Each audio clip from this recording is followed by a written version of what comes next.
खालिद साहब, क्या नाज़िम सर जी डायरेक्टली क्या आया कल के बजट में आपके, मेरे लिए, पंजाबियों के, बाकी पाकिस्तान के किसानों के लिए क्या आया डायरेक्टली सर? वजीर खजाना साहब, जी। उसने पूरे बजट में किसानों का नाम ही नहीं लिया और 4 अरब रुपए हमारे लिए रखा है। हम्म।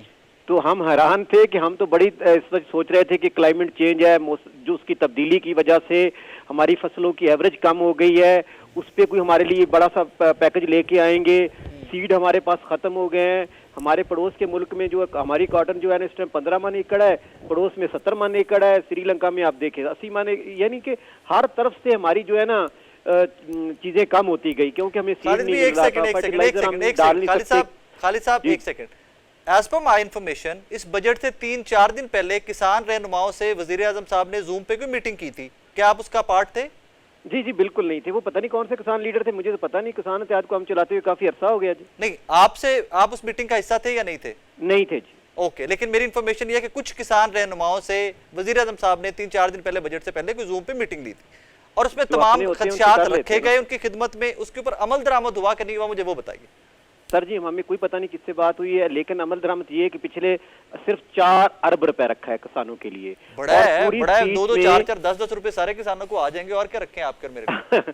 और पूरी स्पीच में हमारे जो मिनिस्टर साहब हैं उसने ज़राअत का नाम ही लिया। एक जगह पे पिछले साल बजट का नाम लिया है कि हम ये दे रहे हैं, ज़रख़ीज़ी की स्कीम निकाली है, किसानों को जो बेकारी बना रहे हैं। वो खुदा के वास्ते हम आपसे भीख नहीं मांगते, ना कर्जे मांगते हैं, हम आपसे अपनी फसलों का रेट मांगते हैं। और दूसरी बात ये है कि क्लाइमेट चेंज की वजह से जो सीड है हमारे पास, जो पुराने सीड हम चला रहे हैं, जो सीड कंपनीज हैं, अलग हुआ है कि हम हैरान है कि हर साल जो है ना 40 लाख, 40,000, 50,000, 60,000 रुपए हमारी जो है ना हर एकड़ पे नुकसान हो रहा है। हम कैसे आगे 3 साल में, आपके सामने गंदम का इशू था, पिछले इस साल 1800 की बिकी, फिर 2200 की बिकी, और इस साल हमने गंदम काश्त नहीं की।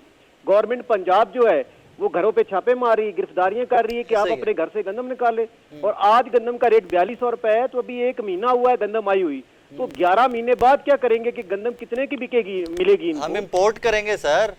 नहीं, उन्होंने कर दिया है। Punjab government 30 lakh metric ton बाहर से मंगवा रही है, और जो 10 लाख पास्को के पास रिजर्व पड़ी होती है जो दफा के लिए, वो उन्होंने कल लेटर लिख दिया है कि हमें 10 लाख मैट्रिक टन जो पास्को के पास पड़ी है वो हमें दे दी जाए।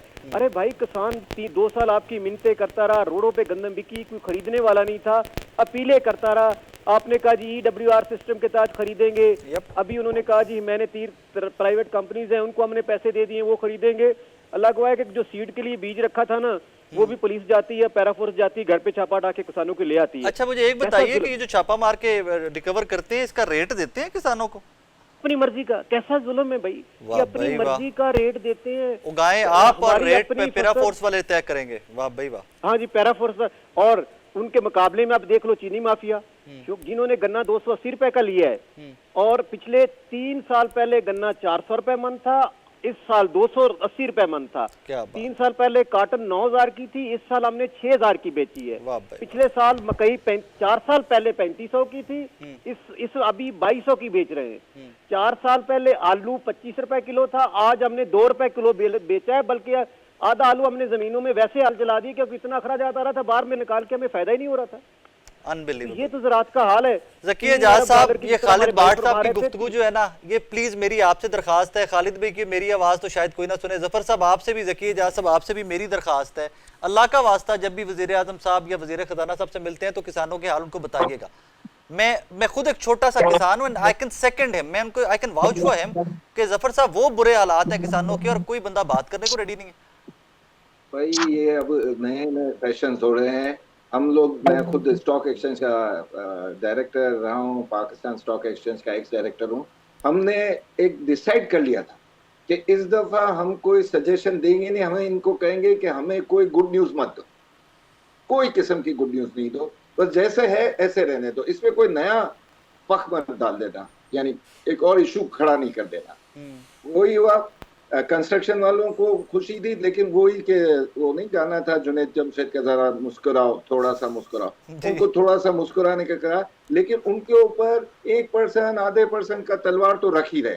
तो ये सब चीजें देखते हुए अब जो हालात जा रहे हैं, ये इधर जो कंज्यूमर है उसका भी तो सोचे। आप किसान का ही बोल रहे हैं, खैर साहब आपके तो नाम से ही किसान लग रहा है, तो वो जो है उनका भी सोचे कि कंज्यूमर जो आ रहा है, जो इनसे खरीद रहा है चीजें, फ्रूट, वेजिटेबल्स, दूध, उसका भी तो हाल सोचें कि वो अब अफोर्ड ही नहीं कर सक रहा।